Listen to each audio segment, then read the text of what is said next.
Sorry. Sorry about that. We're good. We're good. We got it on the other one. So sorry about that. Yes, we were having Seth problems.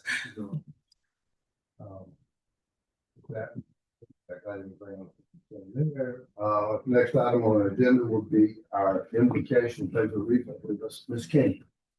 Thank you, Mayor. Those who wish to pray with me, please bow your head at this time. Dear Heavenly Father, we thank you for the opportunity to gather here in service of our city and for the trust that you place in us. We thank you for each individual and for the voices that are represented here tonight. Please grant us wisdom as we consider the matters before us tonight. May our discussions be productive and our outcomes beneficial to our community. It's in your name I pray. Amen. Amen. Please stand for the pledge of allegiance. Pledge allegiance to the flag of the United States of America and to the republic for which it stands, one nation, under God, indivisible, with liberty and justice for all. Okay. Next item, proclamation presentations. We're going to flip the little A and B there with Mauldin. We'll recognize the Mauldin Theater Company. Yes, sir. Thank you, sir. So tonight we have with us Mr. Christopher Parker, who's going to, where do you go? Come on. And actually, Cindy, would you pass this down?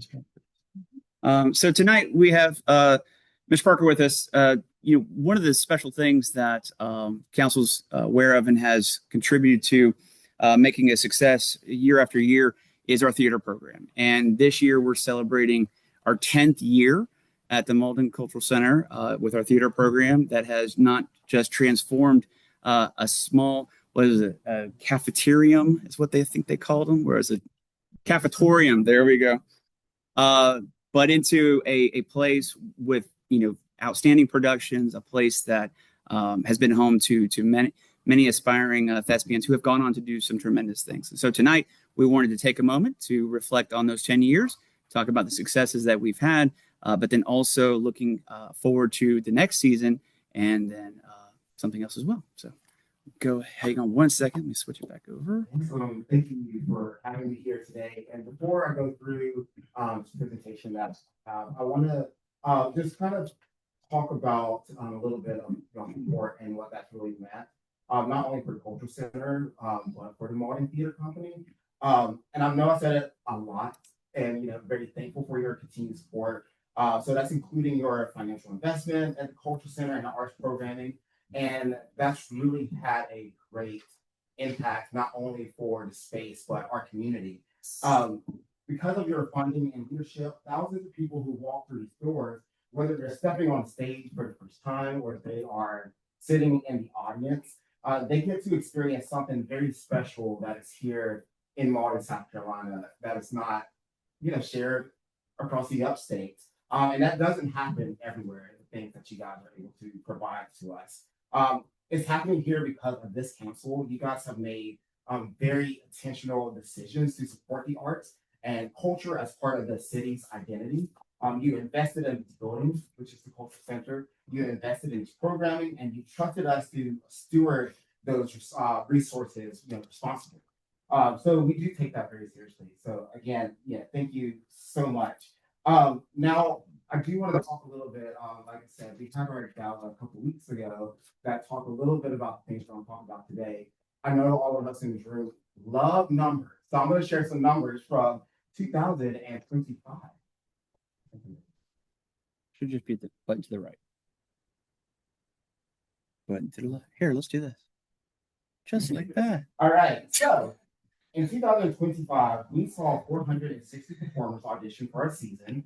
The year before that was 280. So we have doubled again. The year before that was 75 people with that. We also have broken ticket sales. We've got another record on that this year. We've also welcomed more first-time theater goers more than ever with that as well. And something that's really huge, we saw our audience grow from 6,500 in 2025 or 24 to over 10,000 in 2025. So this growth represents thousands of individuals and families engaging with Mauldin as a cultural destination. And that engagement extends beyond just our lovely building across the tracks. We've made sure that we've intentionally partnered with local businesses such as Redwood Brewing for our opening night celebrations. We've also just recently partnered with Qdoba for our Tech Week meals, which is very delicious if you have not been there yet. And also other surrounding establishments that helps benefits, consistent theater traffic. So that's going to be in partnerships for our audiences, partnerships for our performers, and we have people from across the upstate that are performing with us, and we have people as far as just recently Chicago to come see our shows that are coming to Mauldin for the very first time. So theater is contributing to the broader local businesses here. So in addition to the facts that you see here, we also brought 3 upstate and South Carolina premieres to Mauldin, and we also expanded our education programming, which has doubled, and our Spotlight series have attracted 63% new patrons at the Cultural Center. So this growth is measurable, strategic, and is very sustainable here. So like I said, we're about to celebrate 10 years actually with the Mauldin Theater Company. So just a quick, brief overview for those that do not know. In 2017, the Mauldin Theater Company began as a Mauldin Youth program. It was called the Mauldin Youth Theater. We performed, like you said, in the cafeteria. They had folding chairs and string lights here. So if you've been in the building recently, it's a complete 180 from that. So today we operate in a professionally renovated theater space, producing main stage musicals, straight plays, immersive concert experiences, youth productions, and outdoor amphitheater events as well. Over the past decade, we have served over thousands of audiences and performers. We've also expanded the youth only program to a full community theater, which is our new rebranded Mauldin Theater Company. And we've also really established Mauldin as a consistent arts destination within the upstate. But beyond the attendance numbers and the impact that has been made deeply, and something that's been made deeply personally to me, we've been able to watch our students gain confidence for the first time on our stage. We've seen performers grow in this program and return as leaders. We've also watched families build meaningful connections in this building, and this theater has become more, than a venue. It's really become a creative home for many in our community. Not, of course, across the upstate, but especially here in Mauldin. So, which leads me to, let you guys know, I'm very excited to talk about our next season. So as we step into season 10, our theme this year is Guided by the Light. I think we have all, especially in this building and with the theater program, have been following a light to a destination there, and that's why it's called Guided by the Light. Before I talk about that, I want to talk a little bit about the formula and how we measure what's going to be successful in our building there. It's built within 3 words, which is here: experience, story, and community. First, experience. We ask, how do we create something memorable? Something that draws people into the building and makes them want to return. The second is story. We choose titles that challenge artists, reflects a range of voices, maintain artistic integrity while remaining accessible. And third, which is the most important, is community. We ask, how does this programming serve Mauldin? How does it expand opportunity? And how does it bring people together? Together, and with the continued support of the City of Mauldin, we have been able to create a theater space that innovates, unique, and provides something not easily accessed across the area. And because of that, we've been able to give opportunity to bring our community together in meaningful ways. And that is what has shaped season 10 here. I'll quickly go through what season 10 is. We are going to open our season with Pippin, the musical. They have been begging us to do this since I've started, and probably before I started. We'll also be continuing our new trend of bringing straight plays to the theater space. We're going to bring Our Town, which is our favorite English book that anyone ever read. Little Women, the musical. We do have a TBA that's going to be happening in February. Come see me after this, and I'll tell you what that is. Our kids are going to be doing Legally Blonde Jr., and then we're going to close with Jekyll and Hyde. So this lineup balances artistic ambition with our audience, and a lot of familiar titles and accessibility. And then our Spotlight series, our plan with the Spotlight series is try to attract new demographics with this. We're gonna bring back, of course, some Mauldin City singers will be joining us. We also have Shakespeare in the Park, which is a free opportunity for our community here. And next year, we're going to try to expand on that and bring in new elements like a Renaissance fair with that. Also, we have seen a lot of great success with our music review shows we do there. If you have not been to one, you have to come to one of these. We really changed the space over to make it a VIP experience, dance floor, live band, like the best vocalists in the town. So we're bringing two this year, which is going to be Larger Than Life, which is a boy band medley. We're talking NSYNC, Backstreet Boys, Boys and Men, like all, the ones. And so then we also are going to do a music review that is called When You Believe, which is going to be Whitney Houston, Mariah Carey. Again, these are going to be two that you do not want to miss with these. And then we're also going to do a stage reading of Dog Fights, the musical. And the one that I'm the most excited about, we are, again, expanding into more community-focused events with our Spotlight series. We are going to be bringing Rock of Ages, which is going to be produced at the amphitheater, which is something that has not been done or at the upstate area in the way that we're going to do it.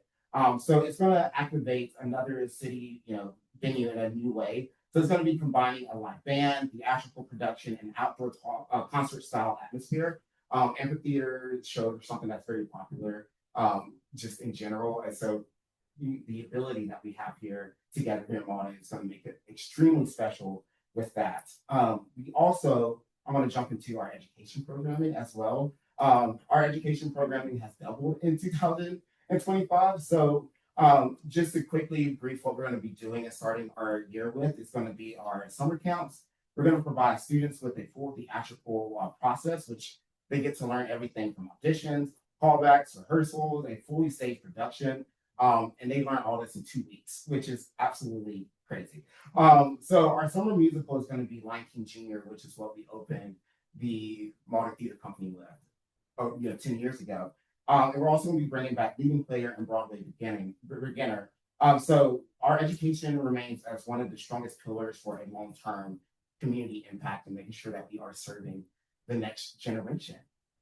All right, so that was what's happening as far as the programming coming up. Like I said, we are celebrating 10 years here, and to me personally, seeing in the space, got to come in and jump into the space 10 years before the Mauldin Theater Company started, and I shared this at the gala. When I was there was actually no audience members there, so that was really cool to kind of see. When that was cool then, but it's cool now to see where we are, today, to have full houses and to see the, infrastructure that we have in there.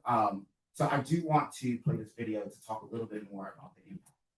Mauldin Theater Company.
So it's truly amazing to see what has happened at the Mauldin Culture Center and the city of Mauldin and the Mauldin Theater Company in the past just 3 years or 10 years as well.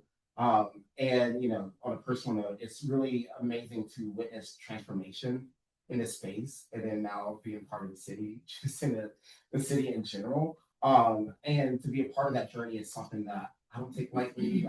Anyone at the Culture Center takes lightly. I've seen that room, go from folding chairs and string lights and to become a vibrant, innovative theater space that brings thousands of people together each year. So being a part of this organization and being part of the city has been one of the greatest privileges and highlights of my life here. And so I'm very grateful for the support of the city council and City of Mauldin, because without your belief and your leadership and your investment, none of that would be possible. Those testimonies that you just saw on top of more that you won't see in those videos wouldn't be possible. So I want to make sure that I say thank you for 10 years of impact, with this theater company, and 3 years of impact of my life, being here since being employed. And the last thing I'll close off with is something that we started with last year. Is that we introduced the Arts Advocacy Award, which is going, recognizing those who believe in the power of the arts and help turn a vision into reality. So last year, of course, we had our city council was our first recipient of this award. Again, like I'll say 5,000 times because of your leadership here. And so this year, we want to make sure that we honor two people who I saw before I, started this job, running around these hallways. Now I understand the energy that they brought in the hallways and making sure that they, are creating great programming, even outside of the Mauldin Theater Company. We've seen it with the events that we have outside today. And they have played a really huge part in advocating along with the city of Mauldin of our innovation you see there, our programming and launching of the original Mauldin Youth Theater Company. They believed in this building before it is, became what it is today. They believe that arts and culture belongs in Mauldin, and not as an afterthought, but as a pillar of community life.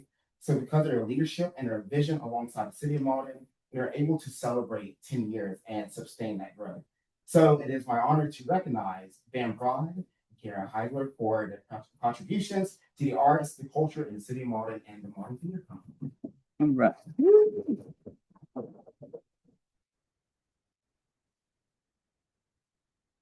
Mr. Mayor, do you have the handheld up there by chance, sir?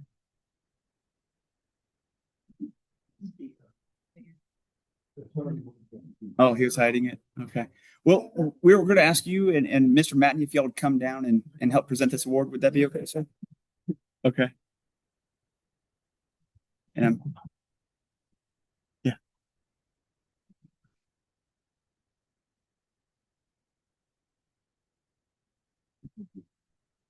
Here you go.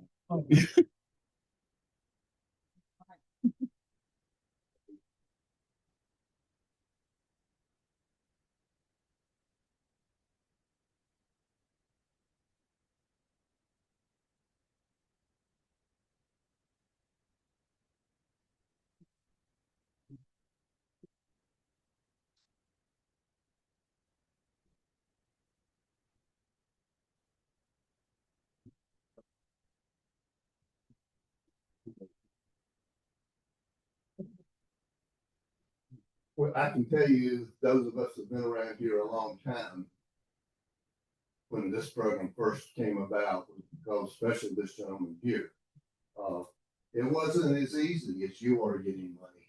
He had to fight and scratch, and threaten, whatever he could to get money. Those a lot of begging, folding chairs in the cafeteria. Yeah. When I went to school there. We won't go that far back anymore. But on behalf of the city of Mauldin and the Mauldin Theater Company. Yeah. Thank you. Just right away.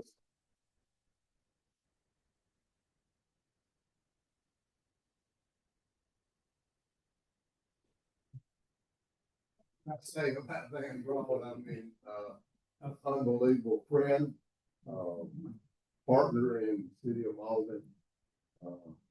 Highs and lows that we've gone through, but he stayed with us and got us started good. So, Van, on behalf of City of Mauldin, present that to you. Say thank you very much.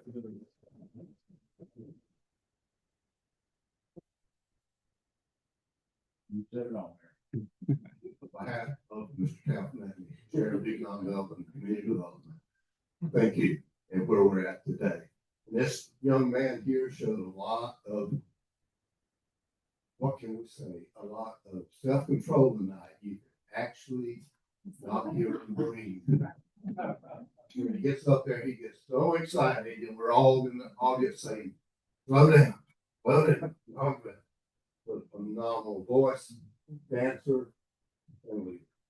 Thank you. Thank you. Thank you. Thank you. Thanks. Thank y'all. Thank you.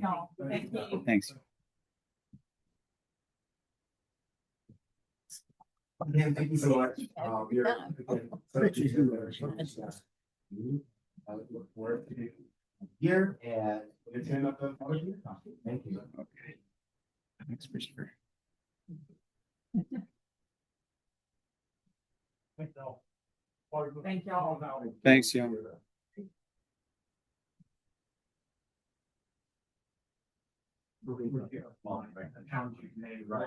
Employee bank experience he was talking about, just one.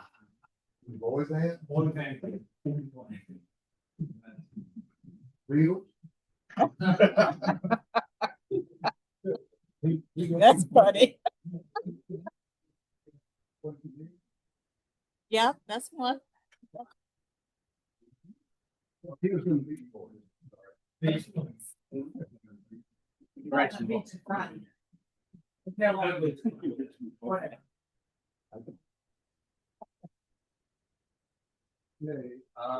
next item. It's gonna be May. Yes, sir. So tonight, sir, we have a presentation from Bolton and Mink with regards to the City of Mauldin's Parks and Recreation Master Plan. And I'm not sure who's leading that off, Greg. You know who's speaking? Chris is okay. Come on down. And is that Mike? Yeah. And the clicker should work. So I'm not sure. Well, good evening. My name is Chris Chalkley and Bolton and Maine. With me tonight is Nicole Whiteside and Tom Work. It's an absolute honor to be here to present to you the Parks and Rec Master Plan. The process of this is taking a little over 7 months, working, having a great time with city administration and recreation staff on developing this plan. And like I said, it's a privilege to be here to present to you this document. I think everybody has received a copy of the overall document. So I'm going to go through some really quick kind of overview of the context. Let's see if this works. It should. Okay. I'll just tell me. I'll push it. I don't know. It worked from sitting here. How we did in here. We're going to look at the inventory analysis of the document. We'll talk about input and gathering, needs assessment, and action plans. The next steps for this document. Okay, so how did we get here? You can go next slide. Yeah. So what you see on here is graphics of typical master plans. The graphic on the left is what we present to the public during some of the pop-up meetings. But we go through 4-phase planning process. So phase 1 is the information gathering. This is where we can start getting started. We get the information from the public, conversation with staff. Basically, it's like collecting all the data and information of what you have as a park system as a whole. And then we get into phase 2, which is getting into the meat and potatoes of it, looking at what the needs assessment is, having further discussions with stakeholders, the public input, the public surveys. Then we get into phase 3. Once we have the whole information collected, we start getting into the draft recommendations, identifying what is the level of service, the gap analysis, developing draft recommendations, action plans, things like that. And now we're into what we're doing tonight is phase 4 is presenting the draft master plan, get input from council, and see if others, if there's other revisions that we need to look at. Okay. So the first thing we did as part of phase one is doing a deep dive into the park system. We did a pretty complex and in-depth review of all of your parks. And you'll see on here, we'll do that, like, these are just pages from the document itself. But we looked at each of the parks, we looked at existing adjacent communities.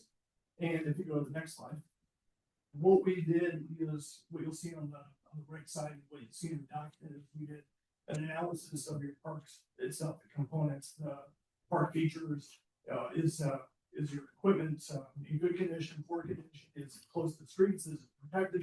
So we did a real deep dive into each of your parks in your facility. Go to the next slide.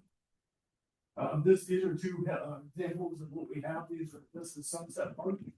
So you can see on there, we actually went in for GIS, collected the data. We have the shape files and all the information. We'll turn over to the city so you can have that incorporated in your GIS system.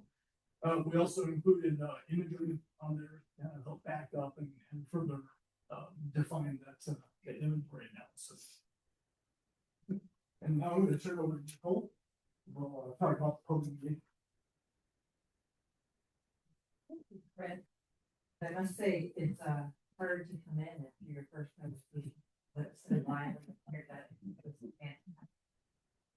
So that just says a lot about overall, which working on this master plan for the last 7 months, we certainly feel very much the same way. So in regards to public engagement, this ensures that your plan reflects the voices, priorities, and lived experiences of the Mauldin residents. It involves a range of outreach tools that were used, so whether that is during surveys that were taken, focus group meetings that had people participate in, pop-up events, or online platforms. The idea was to reach a diverse cross-section of the community through the entire process. So this really helps identify and solidify what residents value most. It includes their desired amenities, program needs, and existing challenges in park access and time. This process also builds trust and transparency between you, the city, and all of your residents, because it brings the community into the planning process, and they feel that they've had voices heard and know that changes will be made based upon some of the things they've mentioned.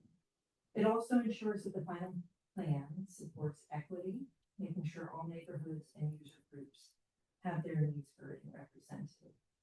And lastly, it provides a direction for prioritizing improvements, funding, and future investments based upon community-driven plans rather than just assumptions.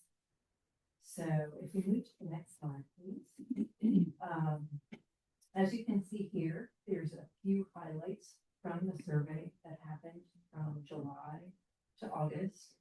This was fantastic because you had 723 responses in just a few weeks, which is a great outcome, considering it was a very limited time that this survey was available to the public.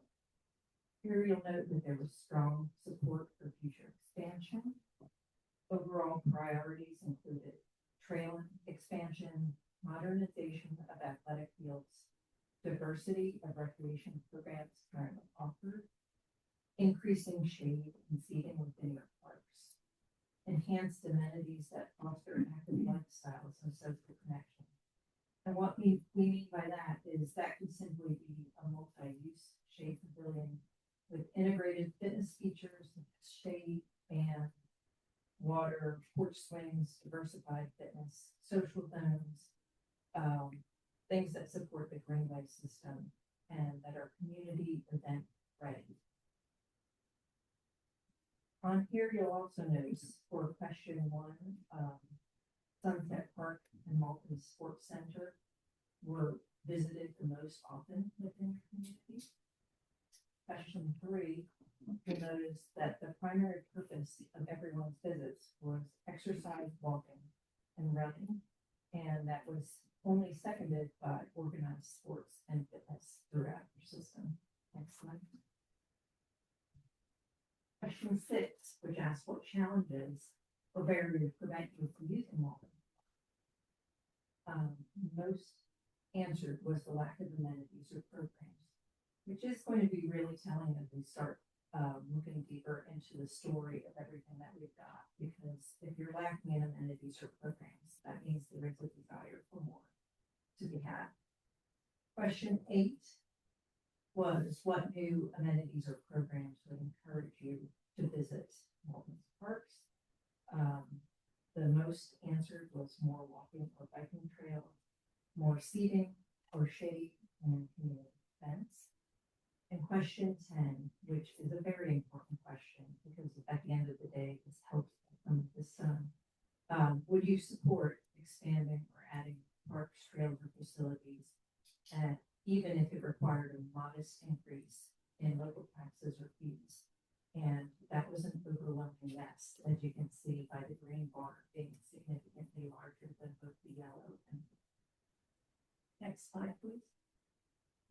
So another part of our public engagement, as I mentioned, is focus groups. This priority summary that's on here really points out the things that came out of those conversations for each of those groups. The number one was to enhance and expand your sports facilities within the city of Mauldin.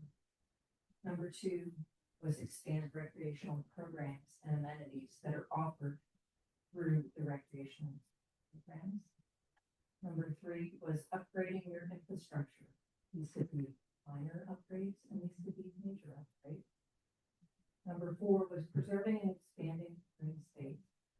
As we know, as the city grows, green space is going to become less and less. So this is a priority of the groups that responded within the city. And lastly was to improve communication and engagement. Next slide.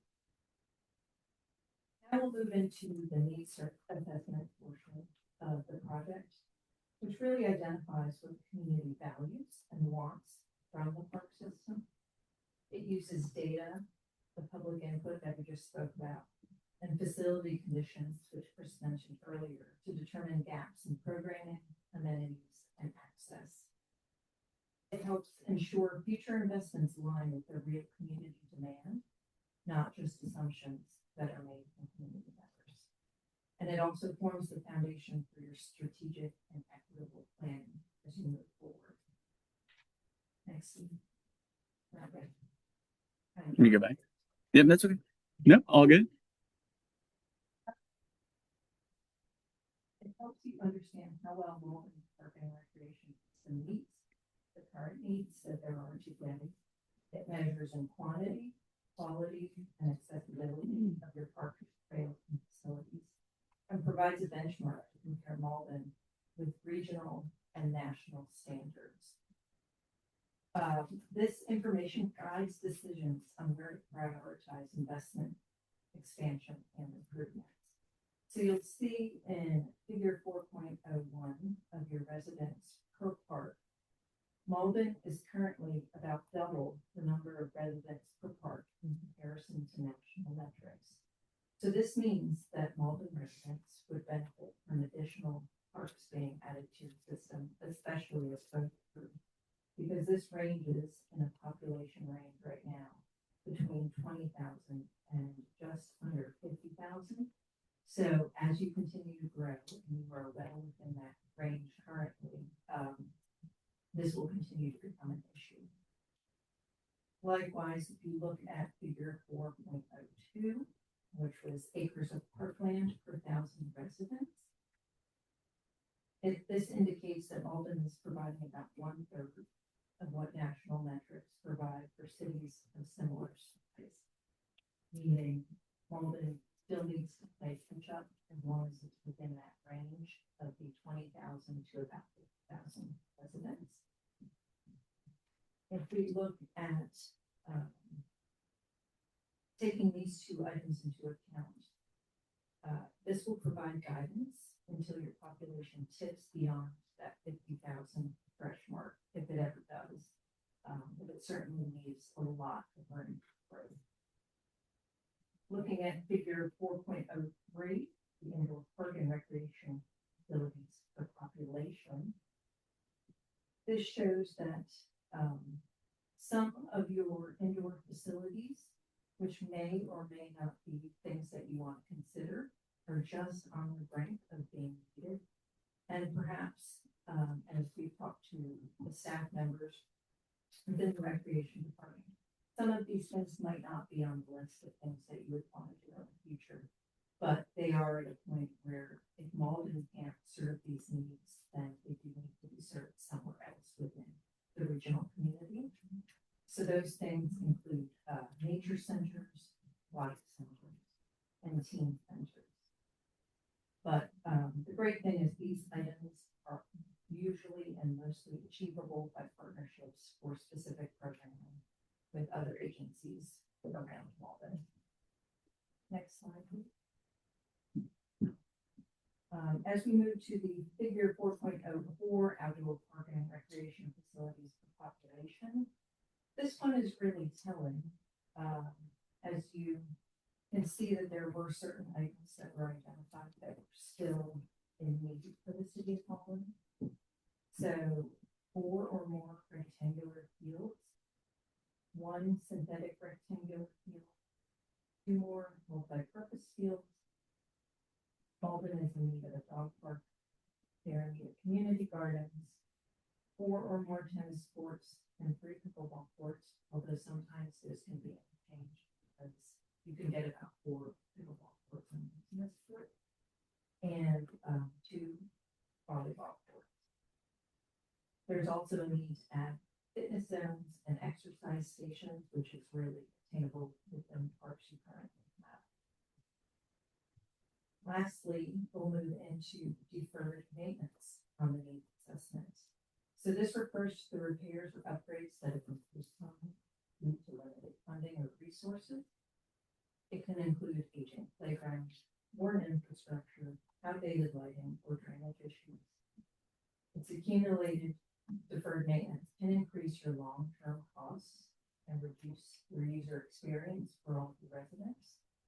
And tracking it helps the city create a realistic maintenance schedule and avoid future safety risks. I'm going to have Chris go back into some of the deferred maintenance costs with you. Thank you. So this page here, this section, the planning document, we've gone through each of the parts. We worked with staff and administration to identify the deferred maintenance items. We then applied the cost of that. Because we want to understand kind of what your total potential cost is to get the parks up to current standards. I think we're the total on that document, we're about 10.5, close to $10 million we've identified. And that's not necessarily you have to do that now, but we've identified it for like medium or high, you gotta do it now versus low priority. So we just wanted to make sure that was identified so you can see what that budget is and look for future funding. What we have up on the screen right now is Sunset Park, and we wanted to put this example because, as we mentioned before, is that is one of the parks that is used the most. So one of the things, like for example, is the sport lighting. Sport lighting, the ball field lighting that we have up there is well dated, warranties are out. So we talked to staff about what is that potential cost to upgrade that lighting system. Some of the poles may be able to stay in place, but some of the light fixtures up there might go from halogen, which is up there right now, to LEDs, which would hopefully help save some costs, long-term maintenance costs, and functionality. So so we've gotten into some significant detail each of the parks and just vetted that a little bit. So that's what we have in that document.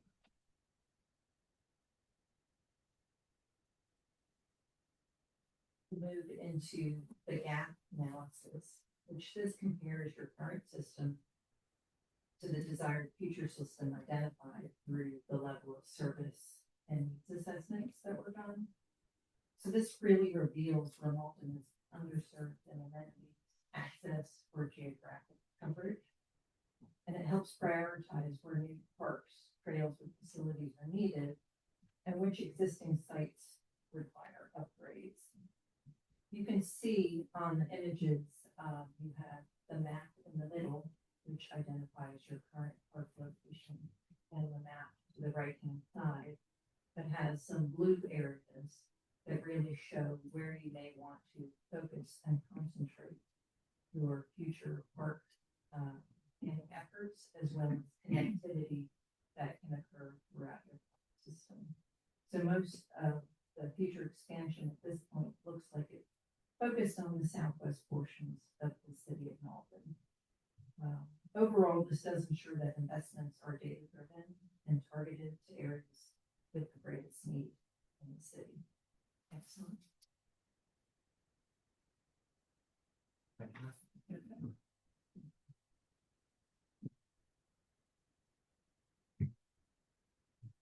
Thank you, Mayor, members of council, staff. Just briefly before we start, my background is in Parks and Recreation. I was a director for a long time. I've been in this business for a long time.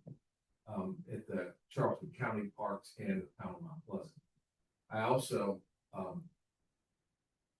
sat in the chair that you're in the town of Mount Pleasant. I was a city council member for 4 years. That's one term. I got out of there as fast as I could. I wasn't really good at it. So that's where I'm coming from with these things. What I'm going to talk about now is staffing, programming. I'm going to talk a little bit about funding. I was the finance chair in Mount Pleasant, and at Charleston County Parks, our capital budget was quite large. So I kind of understand government finance, and I also understand the position you're all in, because Parks and Rec is not your only department that you've got to fund. And every year, you've got very important things like police, fire, and the other services that come along with the town. So I understand that. At any time, if you have a question, stop me now, and I'll be happy to address it for you. And I'm not going to read to you what you already know and already have had in front of you. So I'm just going to talk about it from a big picture standpoint. To talk about staffing,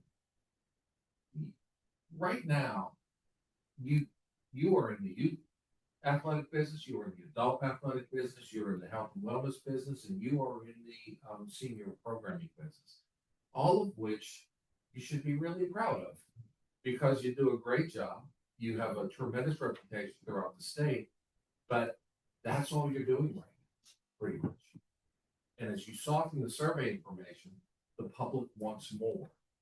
What you also know is when you look at your demographic figures that are going to be scary, they're not coming from Simpsonville. They're coming from Chicago, and they're coming from Vermont and California, and all the places where the taxes are just crazy. And as they come here, they're going to be used to having things that you don't have right now. So the good news is we're not at all saying that you should come in and just do all of this right now. I don't. It takes time. So I think looking at that survey information is going to be good. From a programming standpoint, your health and wellness programs are really good. You can see that from the people that come to the sports center. But I believe with the addition of the Swamp Rabbit Trail coming in the mall, that could be one of the greatest things that can ever hit this place, because you can leave the sports center's programming and take it out to the other areas as well. And there are so many opportunities that you'll have when you get there. As far as programming, what I see as your biggest issue right now is you have a position within the department, athletic coordinator and programmer, and it's Andre. I don't know if you know Andre. He's one of the neatest guys that works in the town. And but look, Andre is one person, and in your sports, like the youth and the adult, I'm telling you, the water's coming in the boat faster than Andre can get it out. And every day he sits there, and the calls he gets, they're not about recreation programming. They're not. And even though that's in his title, he doesn't have time to do that. He's dealing with all the sports things. But we recommended that you look at hiring a full-time recreation programmer who has the passion that that arts guy had that set up here. And just you heard it coming from him. That's what programmers are. That's what they do. But it's hard to split sports and programming. And the nice thing about programming and fees, and I'm going to talk about fees after I said that I'm going to do that last.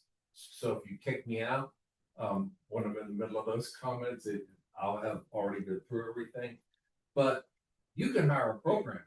You can bring them in here and say, look, you not only have to do this, serve our citizens, you got to pay for this program and yourself. And that's easy.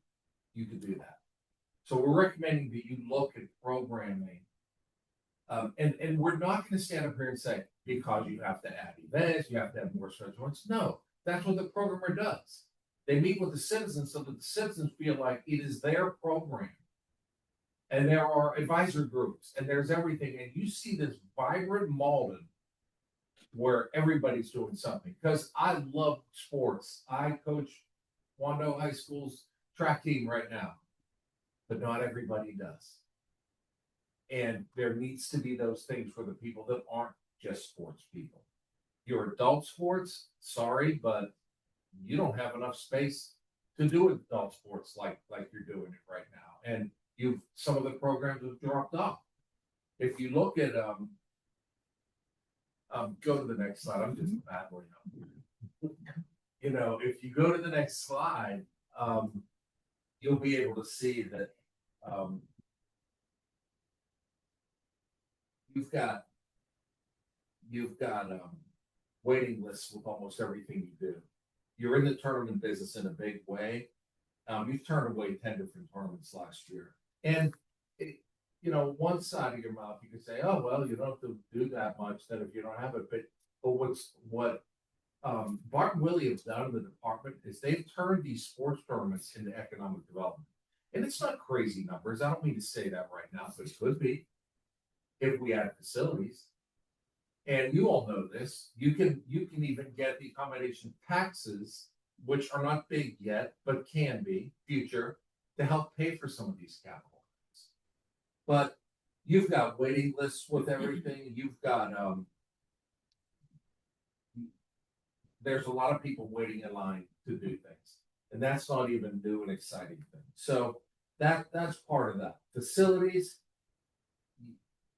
we think you need another gym. We think you need to be creative when you're building field space. You have some space now, but it's not going to be an individual baseball field like you have, or an individual football field like you have. It's going to be multi-purpose. There's going to be people coming in here wanting to play, even though you do some lacrosse, you're not doing it in a big way. But there are so many other things. Ultimate frisbee, which sounds like throwing a little frisbee. Every college in the cold climates are coming here during spring break to have ultimate frisbee tournaments and to work out their teams. And they'll come to Mauldin. And the thing I liked about your staff and what they made really clear was Mauldin doesn't want to be like Centerville. Mauldin doesn't want to be like anybody else. Mauldin wants to be Mauldin. And they need to create their own identity with all of these things. So that's what we're saying in all of this. We want to make sure that, and what you have right now is great. So okay, A+, everything you're doing, but here they come. The citizens are coming, and you better get ready. And the nice thing about it is you can do this gradually. You can do this over time, a little bit at a time. And I'll save my planning and fee discussion for later.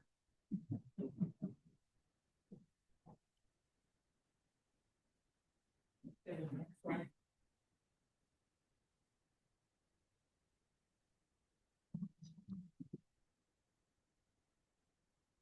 That brings us to the action plan and implementation strategy. So this is prioritizing your projects and initiatives that need to improve your park system, recreation facilities, and your programs. This translates all of those needs, the data and findings, the system gaps into specific and achievable actions So this will also help the city allocate your resources towards the highest impact projects that support equity, safety, and community demand. And hopefully, this will provide a roadmap for capital investment, maintenance priority, and program enhancements. So as you can see on the screen, Mauldin's recreation path forward has been identified to be 7 main topics. Those include expanding park access and connectivity, upgrading existing facilities, enhancing and expanding sports facilities, expanding recreation programs and amenities, enhancing environmental stewardship, investing in signature park projects, and strengthening your maintenance and operation. And each one of those can really be broken down to a number of items. But for the sake of everyone this evening, I will keep this brief. As we move into your implementation strategies, which identifies how the action plan will be delivered, whether that's through policies, through partnerships, funding tools, and staffing resources, you will see this implementation strategy matrix is categorized by short, mid, and long-term timeframe to help guide realistic sequencing of improvements. This is meant to be a checklist for checks and balances, helping guide you as you see the different steps and priorities. And it's meant to be very conversational between council, between staff members, and these priorities are going to change and shift as time goes on and different things get checked off through. So this list does suggest funding mechanisms such as grants, capital budgets, partnerships, and phase development to support project completion. It recommends policy updates and operational practices to improve efficiency, stewardship, and long-term sustainability. And it also tries to define roles and responsibilities to ensure accountability across departments and partners. The implementation goals include upgrading and maintaining park facilities and amenities, enhancing the organization structure and operational capacity, expanding and diversifying recreational programs, and then strengthening the department's financial sustainability. Some of the easy ones may be enhancing your park aesthetics, maintenance, amenities, and safety. That is simple things, sometimes even as increasing visibility and presence by adding more lighting, visible signage, and regular staff presence. It also makes sure that you take into account certain things like safety features, because whether it's perceived safety or actual safety, that still makes a difference to the residents of Mauldin. As part of this process, you're also going to need to develop master plans for the individual parks. As those parks change and have different amenities and facilities added to them, you need to think strategically to best use what you have, and then to also think ahead for what you still need. You're going to need to prioritize and schedule updates, renovations to new parks, and acquisition. One of the big things will be conducting a feasibility study in South Mauldin to guide land protection, easement holders, and prioritization by environmentality, knowing that those parcels are disappearing and disappearing quickly. As Tom had already mentioned, with the Swamp Rabbit Trail coming, improving that connectivity across the park system is really going to be crucial, because one of the best things that a trail such as Swamp Rabbit does is it really allows you to connect point to point, allowing people to get around without necessarily relying on their vehicles, but really making it a destination. We know we've seen that really have impact on communities around you. Then there's upgrading existing fields and courts, which I know we've already spoken of. One of the main reasons for this is just due to the inability to actually serve the needs the community members currently. And then also upgrading existing restrooms and locations for new facilities. So Tom already mentioned about talking about your organizational structure and operational capacity to support all of this growth and the parks that you might bring online, the things that you add to your system. With that comes improving your marketing and outreach and making sure that you update your wayfinding and your branding so that there's consistency across all of your parks, so it's very easily recognizable. And then you also want to make sure that you're highlighting new or underutilized amenities throughout community spotlights, just to draw more attention to see where your successes, where things are that you might want to change. That really helps sort those out in a quicker fashion. You also want to look at expanding and diversifying your recreational programs, as Tom spoke about.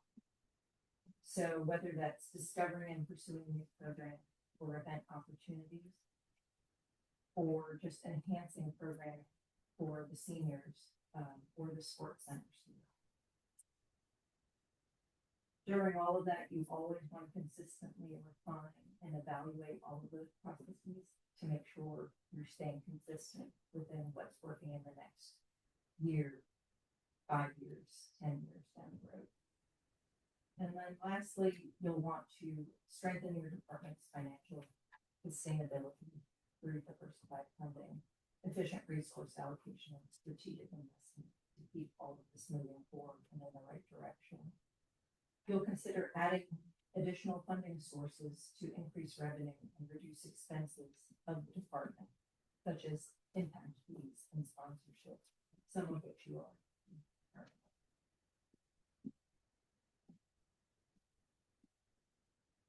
currently. Nicole just gave a list of the strategies. And so the next thing is, okay, how do we go from that list to actually doing things and making decisions? Not just decisions for this, but decisions within the framework of an entire city, which is difficult. I would recommend a planning process in 5-year range. That's it. Now, actually, you say, well, we've got to look for about 5 years. Of course you do. And your capital plan will do that. But for this, you don't want things to get too far behind. We were really nice, but Mark's lights are horrible. And if there is a 5-year planning process, you get a chance to look at all deferred things, so you at least know. And I think there's 4 things you look at. You look at capital maintenance, which turns into deferred maintenance if it doesn't get addressed. Capital expansion, all these things that we're all dreaming about that the citizens say they want. You're going to have to decide, all right, we've only got this much money. We're going to give half of the new stuff and half of the things that need to be fixed, or whatever you come up with.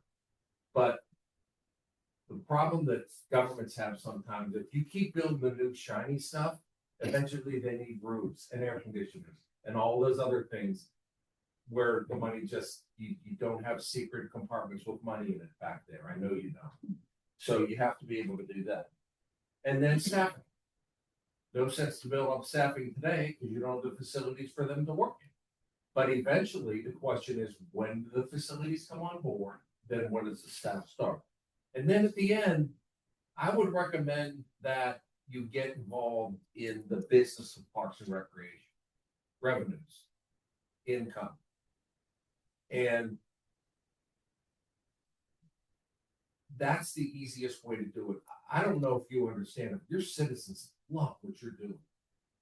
They love their parks and recreation. And you know what? They'll pay for it. And I'm going to end with talking with fees, because I don't think a lot of you are going to like what I have to say. And man, you're giving it away, in my opinion. And everybody from Simpsonville and from the city and from wherever that is on your facilities doing things and not paying, that means your citizens are paying for it. And I don't know how fair that is personally, you can justify good. But I look at your senior center, which is one of the best I've ever seen. Staffed really well. There's so many free things there. And even if you say, man, I don't want to do that right now, at least charge the ones that don't live in Mauldin. You know, if you want to give it away to your own people, that's good. You can all sell that. You can say, if you're a senior in Mauldin, you don't pay. That's a great thing. But if you're a senior in Mauldin and you don't pay, neither does a citizen. My sister lives in Greer. She learned how to play pickleball in your senior center because whoever that guy was, I don't know his name, he's trained the entire area up here on how to play pickleball for nothing. For nothing. We call him Pickleball Joe. Okay, well, Pickleball Joe is awesome. Oh, okay, well, that's good. Well, I am serious when I say that. My sister learned to play from Greer, learned to play pickleball right here. So what you're doing is awesome. But at the end of the day, I personally would recommend fair. And your citizens understand fair. And fair is, I'm already paying taxes for all this. Why should my sister come over here and learn how to do this for free? She shouldn't. And you know what else? She would. She'd pay whatever you tell her to pay. So I go back to the business of Parks and Rec. There's a business element here. You have to get involved in the revenue game because the money's got to come from somewhere. And you've got two things. You've got a survey where over 60% of the citizens say, we'll pay. We'll pay for facilities. We'll pay more. They have over 60% do that. But they said that because they love what you've done. They love what you've done and what you're currently doing. So that's a good thing. The second thing you have is you have an ability to start bringing in some money. So that's how I'll leave it. Again, as Chris started off with, we're just here with an initial presentation. We want your comments. We want anything else you have so that we can get this thing. Our goal is not to do a plan. Our goal is to have a plan that can be implemented so that your citizens will be better off after. Thanks.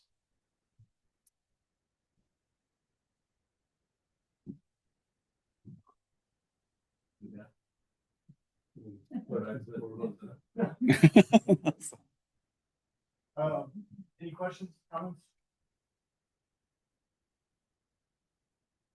All right. Well, if you do have any, I think we'll go to Greg and then he'll relay that on and get this nice and exciting stuff. And Okay. Sounds good. thank you. Thank you. Thank you.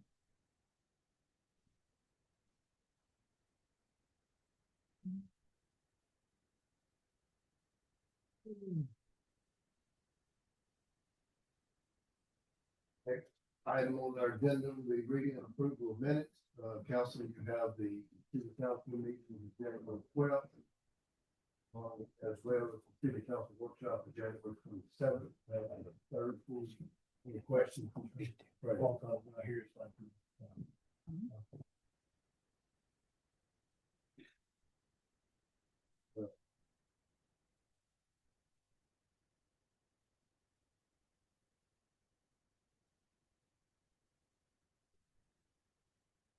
Any corrections, adjustments, comments? Here's none, then I'll ask you now, consent on approval of those two meetings. Minutes. That's it. Next item, we're going to do public comment. We're going to go into a public hearing to consider what Mr. Seth is getting ready to tell us about. Yes, sir. Thank you, sir. City of Mauldin Council, pursuant to Section 61330 of the South Carolina Code of Laws, will hold a public hearing tonight for a second reading on an ordinance establishing a stadium facility fee for commercial events at the stadium at Bridgeway Station.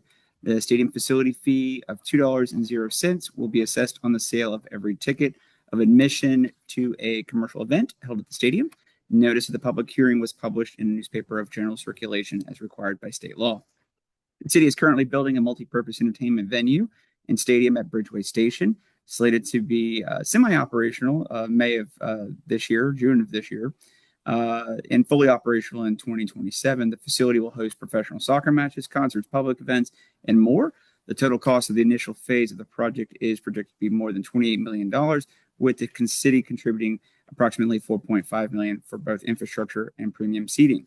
In order to offset the capital improvements and maintenance associated with the stadium and for future public infrastructure to support stadium operations, Council is seeking to establish a stadium facility fee for the stadium at Bridgeway Station. The fee proposed, as mentioned previously, was $2 on each ticket sold at the commercial events at the stadium. The fee would not be applicable to city events that are governmental or charitable in nature when no ticket profit is realized by a commercial entity. The ordinance is drafted and was provided establishes that fee, provides for the administration and remittance process and procedures, uses fee uses, and reporting audit requirements. Funds collected will be segmented to a new capital fund for the stadium for the sole purpose of collection and future expenses. Revenue generated from the stadium facility fee is expected to generate between $166,000 to $230,000 in its first full year, which will be 2027. The following did provide a revenue model, which was projected and forecasted out for the next 5 years beyond this initial partial year. And that's the meat and potatoes of it, sir. Yeah.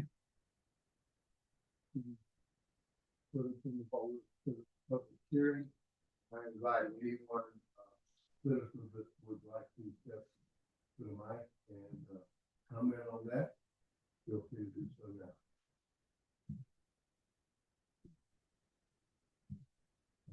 Seeing here none, anyone online? All right. So at that point, at approximately 8:12, I will close the public hearing. Okay. So now we will then consider it our first public comment period for any item on the agenda tonight. Was only one side, no one signed up.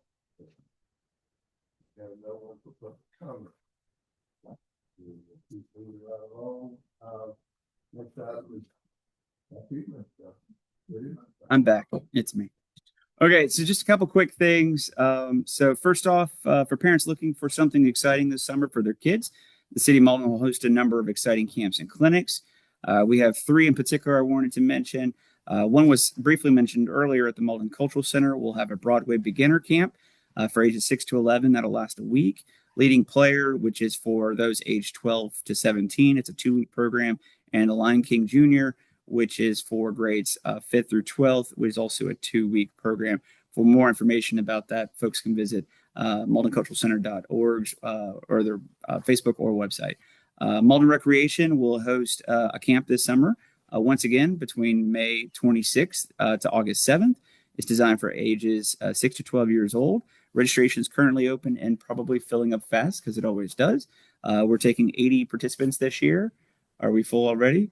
Okay, we're full already? 8 minutes? Oh, it filled up in 8 minutes. Wow. So, okay, so it's full and we're on a wait list at this point. But that is an exciting program. It's a 5-day-a-week program that allows kids to come out and do exciting things, go on field trips, a lot of fun stuff. Really excited and really appreciate the rec department working with some of our new entertainment venues in the city to find ways to partner with them, teach kids pickleball and some other things. So we're excited about that. So hopefully a spot opens up soon for somebody. The last thing is Mauldin Police Department will hold a youth camp this summer as well. Unfortunately, I didn't get all the details in front of me tonight before this, but there's more information. There's a flyer posted just outside, but also I'm sure they'll have some information on their Facebook page here soon. The other thing I wanted to mention real quick, just some upcoming dates and events and programs to remember. This weekend actually is going to be very exciting. It's not going to be super cold, unfortunately, so maybe we can get some. Chief's not here tonight, but he's practicing. Yeah, we have Mauldin Police Department's 2026 Polar Plunge at 7th Inning Splash, support Special Olympics. 3 p.m. is registration, 4 p.m. is a costume contest and awards, and then 4:30 is the plunge. So come on out. It won't be snowing or anything, but it should still be a good time. Then in March, we have a couple of things coming up. We have Mauldin Police Department is hosting or co-hosting the Trailgate Jeep Jam Show and Shine, whew, presented by Big O Dodge at Bridgeway Station. That's on March 7th from 8 a.m. to 12 p.m. The Mauldin Theater Company will be back on the stage March 20th through 29th for Beetlejuice Jr., which we're excited about. And then two last things coming up in April. One is the first thing we have is One Mauldin, a community celebration, which will be Thursday, April 9th from 6 to 9 p.m. This event will celebrate the city of Mauldin with live music, great food, and fun for the entire family. And during the event, the city will be unveiling its brand new branding campaign and marketing strategy for the community. So that's going to be exciting.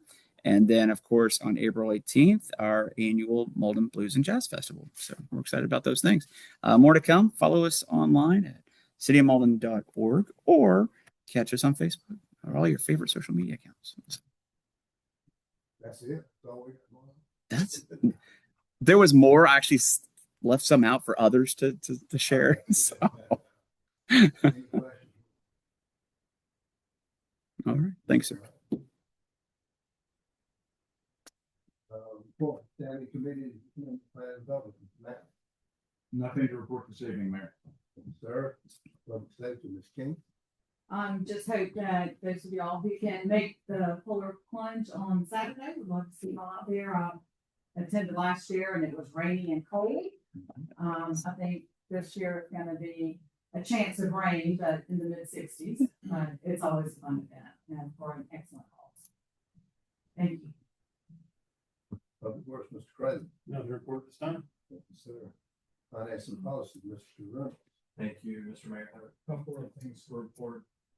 We're in the season of budget time, which been lots of moving prior to this, but it's part of your calendar. We're coming into end of February with our first budget workshop scheduled for March 5th, the second one scheduled for March 12th, and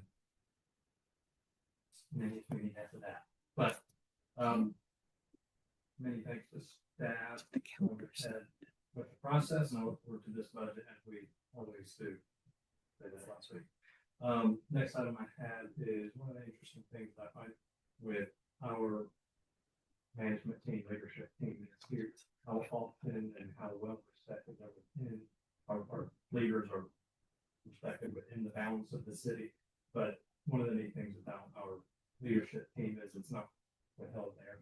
So we have so many of our managers and leaders that get recognition in their professional organization and serve in their professional organization. So that said, I'm asked that you congratulate with me Mr. Mark Putnam, who was elected to his professional organization president of the SC Municipal Human Resources Association. So either he missed the meeting.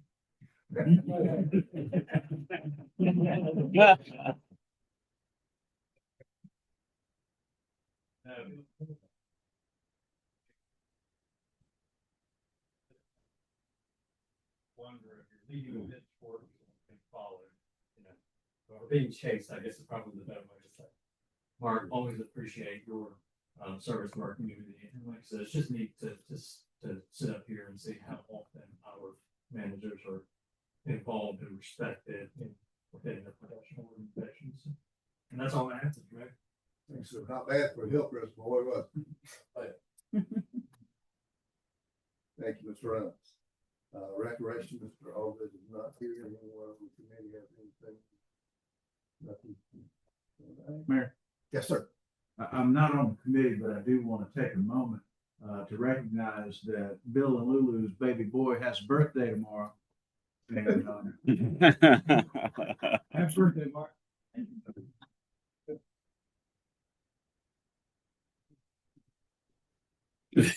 I wasn't going to go there. Happy birthday. Thank you. Tomorrow. All right. Business Development Services, Mr. Steven. Nothing to report this time, Mayor. Thank you, sir. Unfinished business, one. We have one ordinance for second reading, and this is an ordinance to establish a stadium facility fee to support infrastructure and capital improvements at the stadium at Bridgeway Station. Thank you. I am very well. Thank you, Mr. Mayor. I would like to make a motion to approve the ordinance to amend stadium facilities. And I stated this is the second year. Thank you, sir. I have a motion. Is there a second? Second. Mr. Madden. Any discussion? Hearing and hearing none, all those in favor of the motion to approve the establishment of the stadium facility fee on second reading, say aye. Aye. Those opposed, like sign. Hearing none, the motion carries.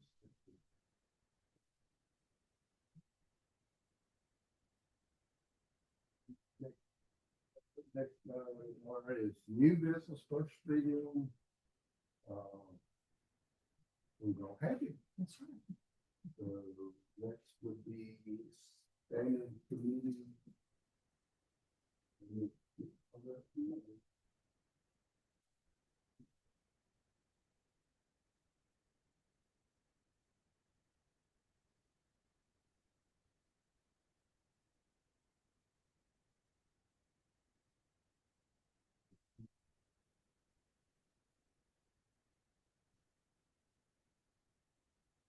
This will be coming out of the safety that's coming.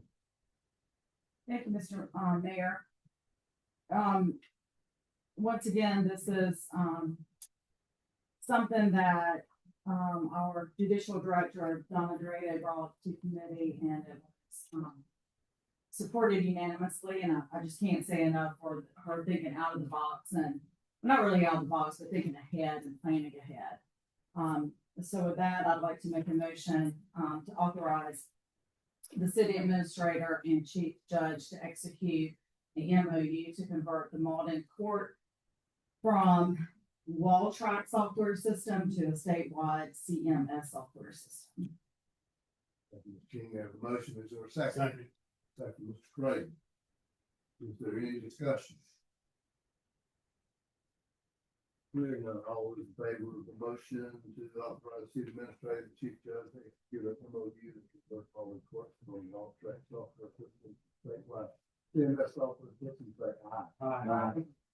Those opposed, like sign. Hearing none, the motion carries.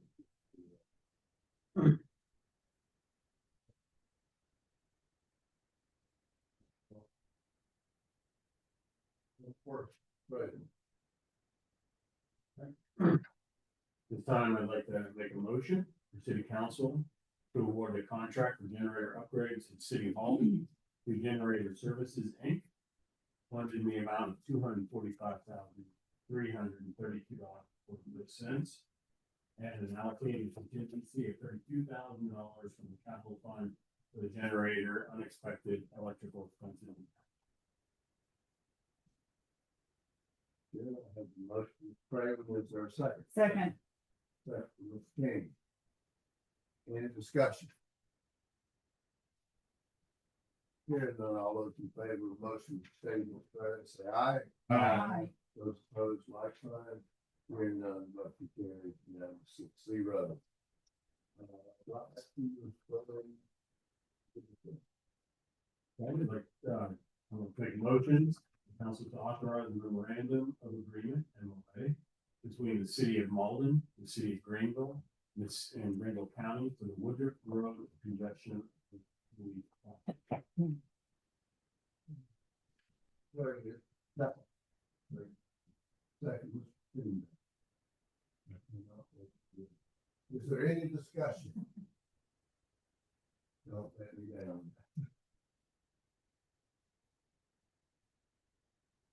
All right, hearing none, all those in favor of the motion to authorize the MOA between the city of Mauldin, city of Greenville County for the Woodruff Road congestion of relief project, say aye. Aye. Those opposed, like That was a typo. Just hearing none, the motion carries.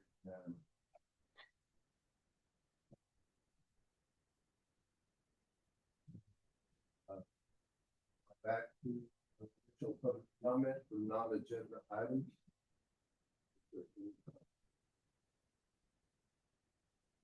Here none. We are to council concerns. Do we have any council concerns?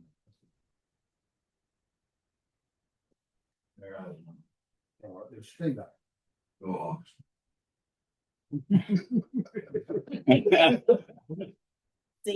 Sound like some hogs. What was that?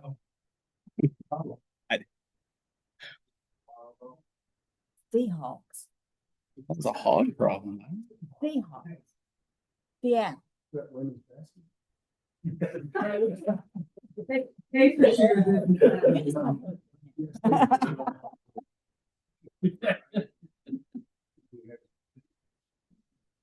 All good, but appreciate that. Yes. All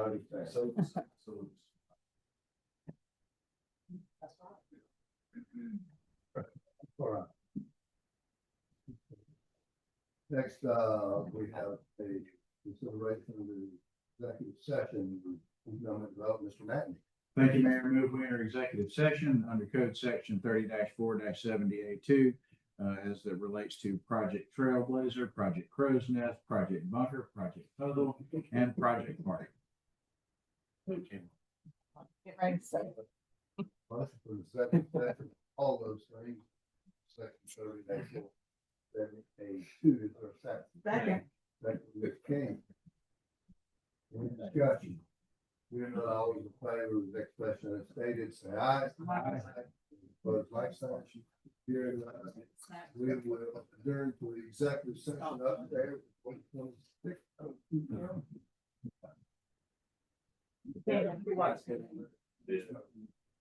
It gives me cardiac arrest every time that